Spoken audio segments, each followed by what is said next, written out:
Mənim uşağıma kim təhsil verir və mənim uşağım hətta bu gün hamı kamp aparır. Instagrama girmək mümkün deyil. Hamı London kamp aparır.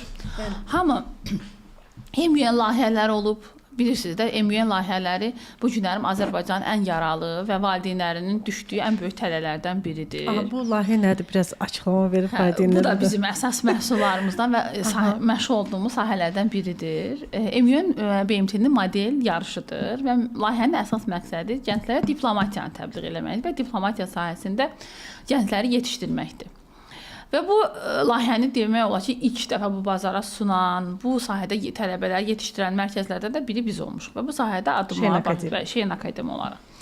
Və mən özümün yəni çox yaxşı connectionlarım olub. Bu layihədə iştirakçı olmuşam. Mən yəni özüm xarici təhsil aldığım üçün sırf xarici təhsildə oxuduğum, xarici təhsil aldığım zaman olan connectionlarım nəticəsində belə bir networkingə düşdüm və sonra mənə dedilər ki, Jalə belə bir layihə var, görürük sən belə maraqlısan və Azərbaycan gəncləri də bu layihəyə qoşulub. Beləliklə biz bu layihəyə qoşulduq. Amma bizim üçün bu zaman aldı. Biz bu prosesi anladıq ki, bu şirkət nədir, amac nədir və s. Amma bu günləri inanın yerindən duran hamı bizim o təşkilatda da yazırlar.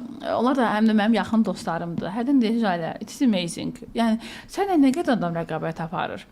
Və mən də o layihənin ölkə təmsilçisiyəm. Bizim təşkilatın önəmliyi odur ki, onlar yəni çox ölkədə səfərləmə bir koordinator verirlər.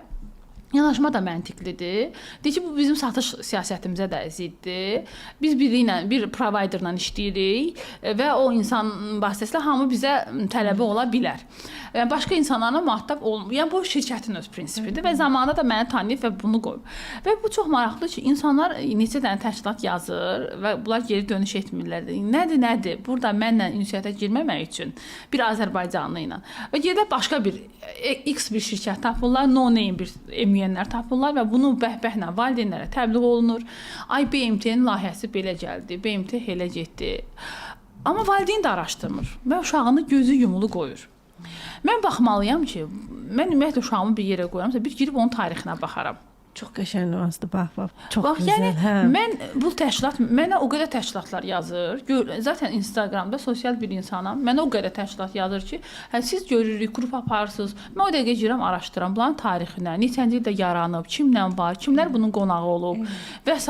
Və bu nəyə tutsunur? Və ondan sonra mən bunu valideynə deyirəm ki, mən bunu edərəm, yoxsa bəzi adlarını çəkmək istəmirəm, bəzi